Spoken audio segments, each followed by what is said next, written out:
Hello wellness family, welcome to my next update. 60 hours cross అయిపోయింది. So previous update 40 hours చేశాను. ఈ last 20 hours ఒక update పెడదాం అనుకున్నాను కానీ కుదరలేదండి, కొంచెం పనులు ఎక్కువ ఉన్నాయి, బిజీ లావాలా. అయితే ఈ లాస్ట్ 20 hours నా ఎక్స్పీరియన్స్ ఏంటంటే, ఈసారి ఏంటి ప్రొలాంగ్డ్ ఫాస్టింగ్ పెద్దగా ఆకలి బాధ లేకుండానే గట్టెక్కిపోతుంది అనుకున్నాను. నేను మధ్యాహ్నం 2 o'clockకి మా ఇంట్లో వాళ్ళు బిర్యానీ తినడం నాకు కంటపడింది. ఇంట్లో చేసుకున్న బిర్యానీ, ఆ స్మెల్ ముక్కున పడింది. అంతే, ఇంకా కడుపులో ఎలకలు పందికొక్కులు మామూలుగా పరిగెట్లేదండి. ఒక 4 hours మాత్రం తిమింగ్లానన్నా మింగే ఇచ్చానంత ఆకలి. ఈవినింగ్ 6 వరకు బాగా వాటర్ తీసుకున్నాను.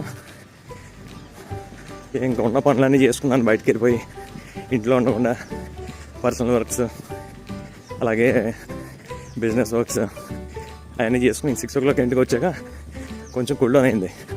అప్పటి నుంచి ఆకలి అయితే ఏం లేదు. అయితే ఇంకొక కీ అబ్జర్వేషన్ ఏంటంటే, కొంచెం చలేస్తున్నట్టుగా, కొంచెం చేతులు కాళ్ళు లైట్గా చల్లగా అనిపించినాయి. But this is also very common అండి. అంటే మన బాడీ తాలూకా ఎనర్జీ రిజర్వ్స్ అనేవి కొంచెం తక్కువ ఉంటే కనుక బాడీ ఏం చేస్తుందంటే, దాన్ని ఎఫిషియెంట్గా వాడడం కోసం ఈ బాడీని హీట్ చేయడం, ఇటువంటి ప్రాసెస్ని కొంచెం కాంప్రమైజ్ చేస్తుంది.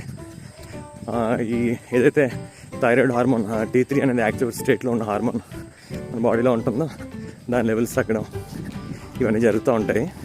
బట్ దట్స్ వెరీ కామన్, కంగారు పడేది ఏం లేదు. ఇప్పుడు ఆల్రెడీ అంతా సెట్ అయిపోయింది. ఇంకా మన ఆటోఫేజ్ ఈ మాటకు వస్తే 24 hours to 48 hours ఆటోఫేజ్ అనేది బిగిన్ అవుతుంది, జరుగుతూ ఉంటుంది. బట్ 48 hours తర్వాత ఇది పీక్ స్టేజ్కి వెళ్ళిపోతుందండి.